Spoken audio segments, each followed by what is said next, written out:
So Erik, I definitely want to focus on you and the day of the march and all of your memories. So take me back. How did you end up at the march? Well, basically, Channel 7, we would be covering it. We did not have a lot of staff in those days. We barely had a news department, to be honest. But that day was not to be missed, and we had some help because we were owned and operated by the American Broadcasting, ABC. We were fundamentally available to them at anybody's demand. So they sent in a working crew to shoot the march. We were shooting the march too, but we were, understaffed as usual, let's put it that way. I went along, not as a reporter. I hadn't made my journey into being a full-fledged journalist at that point. So I was kind of there to help out, not actually to report, but to be there and witness all the events of the day and shuffle things between here and there and the cameras. And trying to move around 125,000 people was, just interesting in and of itself. But it was a remarkable day. None of us, I think, could have possibly understood what that meant that day. The civil rights movement had taken hold in Detroit, thanks to Reverend Clegg, who was then at a different church. Of course, C.L. Franklin, Aretha Franklin's then probably more famous than she was. But anyway, and Walter Reuther, the union movement, everybody was involved except for the NAACP, which was kind of strange. They didn't support the march in the same way, but if you go back and look at the pictures, they were all over the place, support the NAACP pictures with posters. Well, I think what we all took away from that day was, wow, this is the North. Dr. King's, I think, legacy was at that point still in the South.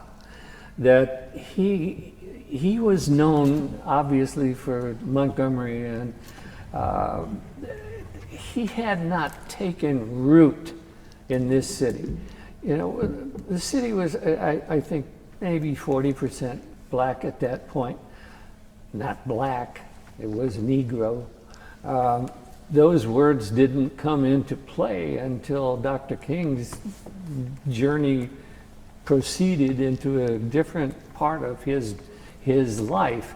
At that point, he had some hard days ahead, convincing a lot of people, including our own local NAACP, that they needed to follow his lead.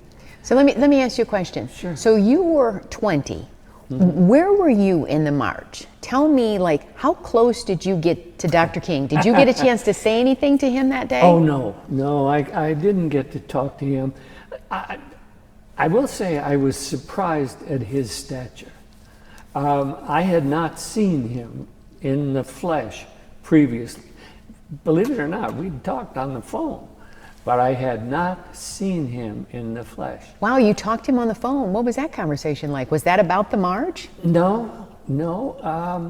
I was interested in what was going on in the South.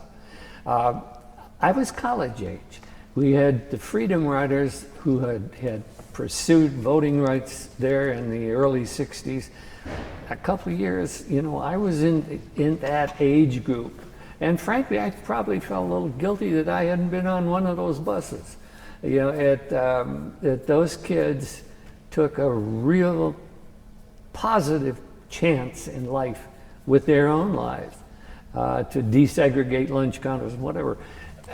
So I think I had just a curiosity and interest. And at the time, Dr. King was a big friend of the city of Detroit.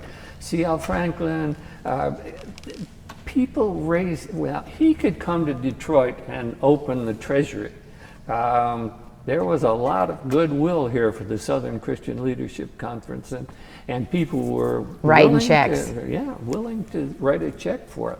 So then, okay, then tell me this: you spoke to Dr. King on the phone about the movement, but the day of the march at 20, I know you told me you weren't up front. You were sort of. We were sidelined, but. You know, I probably was at some point in that, maybe 30 or 40 feet away from the front line. Tony Spina, the great photographer of the Free Press, who got so many pictures that day. I was not too far from him. We were, I don't want to say restricted, but the movement of 125,000 people causes, you got to move around. So yes, I was there, but I wasn't marching, I was helping. You were helping. You had no idea, though, what kind of historic moment this would be, did you? No, I don't think any of us knew. And I don't want to say too much later, but obviously when he went to Washington and the words that he had practiced here took on a new meaning.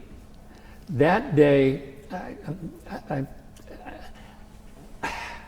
I think it was here for everybody. I remember Milton Henry, my dear friend who was an attorney at the time, and really was associated with some pretty radical militant black groups. Milton said to me, he said, when I heard Dr. King speak that day, he said, it changed my life and it brought me to tears. I can't say that it changed my life, but I'll tell you what, it has made a lasting impression on me. Because I was there when he enunciated those words. And no, we didn't understand it the same way. Because that oratory, although spirited here in Detroit, was not the level of intensity that he reached in Washington. What, a month later or 2 months later, was it?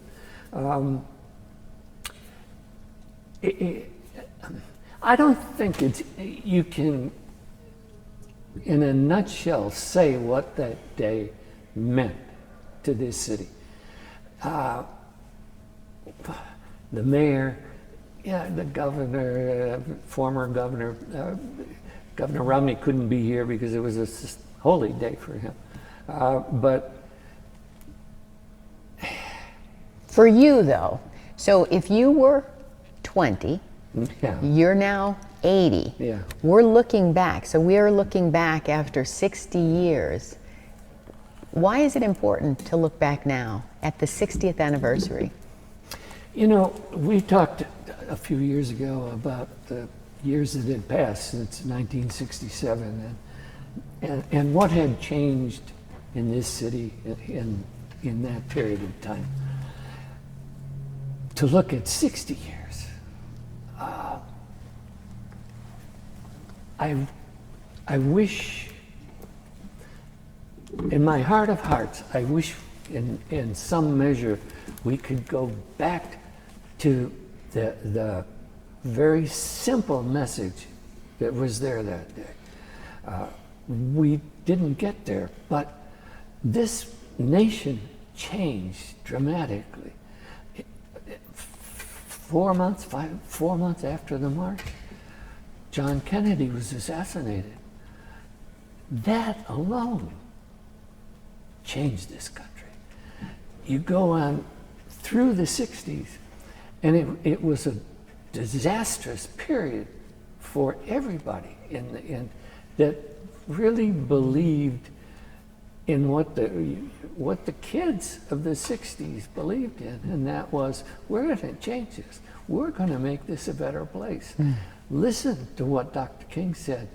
And then somehow voices from outside of his philosophy of peaceful coexistence and nonviolence, the message was getting drowned out by some people who, one of them I wound up becoming rather close to, and that's Malcolm X.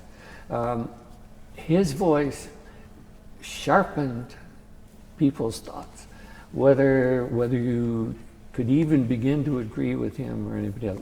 I'm off on a tangent, but those days were more innocent, if you will. There were 125,000 people right out there on Woodward Avenue that believed that change was coming and believed that Dr. King was leading us, to his phrase, to the promised land. Not all the white people in this town certainly agreed with him. When 1967 happened, the city changed. Unfortunately, Dr. King only had a short time left in his life. Those 60 years you can't be put in a little bottle. The genie escaped, really, to me, in that middle period of the 60s, when Watts happened. The rebellion in the cities developed into what we saw in 67, and ultimately, of course, Dr. King lost his life in 1968. But his message did not stop with him.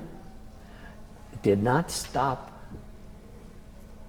with Stokely Carmichael or Malcolm X or 100 other, the Black Panthers who came along. The message was still there and resonated with so many people that today, if you listen to what he said 60 years ago, here, I think Barry Gordy recorded it, but here and then again in August in Washington, that was oratory for generations.